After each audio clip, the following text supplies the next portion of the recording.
রান্না করতে আমার অনেক ভালো লাগে। আমি রান্না করতে খুবই পছন্দ করি। আর আমি মন থেকে রান্না করি আর চেষ্টা করি যেন আমার রান্নাটা ভালো হয়। তার মধ্যে কিছু মানুষ আছে আমার রান্না খেয়েও যাবে, নিয়েও যাবে। খাওয়ার সময় একদমই হুঁশ থাকে না যে অন্য কেউ খাবে কিনা। তরকারি তো একটু ঝোলও থাকে না। আর তারাই যদি আবার রান্নার অপ্রশংসা করে তাহলে মেজাজটা খিটখিটে হয় নাকি আপনারাই বলবেন প্লিজ। যাই হোক তাদের কথা আর কি বলবো। এর মধ্যে অনেকেই কিন্তু রান্না খেয়ে প্রশংসা করে।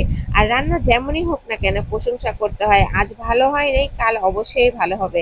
আসসালামু আলাইকুম, সবাই কেমন আছেন? আলহামদুলিল্লাহ আমি ভালো আছি। এই যে দেখেন আজকে পবিত্র জুম্মার দিন আর আমি চলে আসলাম রান্নাঘরে। আর আমাদের বাসায় তো গ্যাসের সমস্যা আছেই আছে, এটা তো জানি না কবে শেষ হবে। যাই হোক রান্না করতে কিন্তু আমি অনেক পছন্দ করি, কিন্তু আমার রান্না খেয়ে যদি কেউ বলে যে রান্না মজা হয় নাই তখন কিন্তু আমার অনেক কষ্ট লাগে।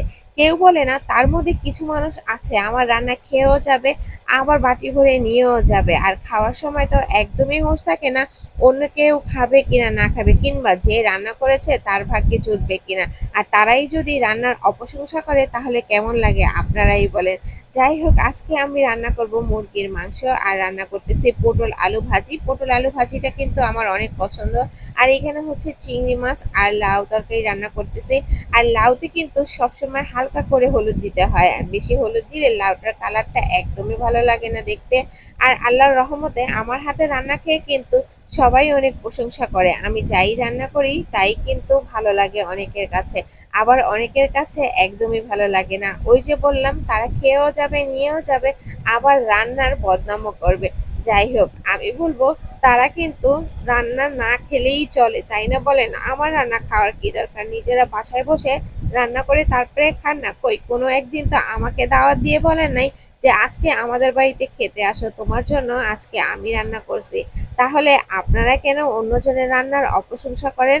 যাই হোক রান্না করতে করতে যদি তাদের জন্য হাতও পুড়িয়ে ফেলি, কিংবা সেই আমার কলিজাটা ভুনা করেও তাদেরকে দেই, তারা তারপরেও বলবে তোমার কলিজাটা ভুনা একদমই মজা হয় নাই। তাদের কথা কি বলবো আর।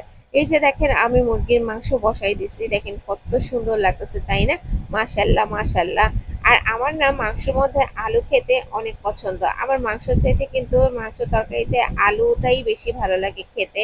যাই হোক অনেকে অনেক অপছন্দ করে আলুটা, আবার অনেকে পছন্দ করে। আর আমি কিন্তু একটু অসুস্থ, আমার প্রচন্ড ঠান্ডা লেগেছে, অনেক মাথা ব্যথা। তারপরেও কিন্তু ভয়েস দিয়েছি আজকে, জানি না আমার ভয়েসটা কেমন শোনা যাবে। তো আপনারা আমার প্রিয় বন্ধু যারা আছেন তারা কিন্তু কিছু মনে করবেন না, আমাকে সাপোর্ট করেছেন, সবসময় আমাকে সবাই সাপোর্ট করবেন প্লিজ। সবার জন্য কিন্তু আমার দোয়া এবং ভালোবাসা রইল, সবাই আমাকেও দোয়া করবেন। আমি যেন সব বাধা পেরিয়ে যেন এগিয়ে যেতে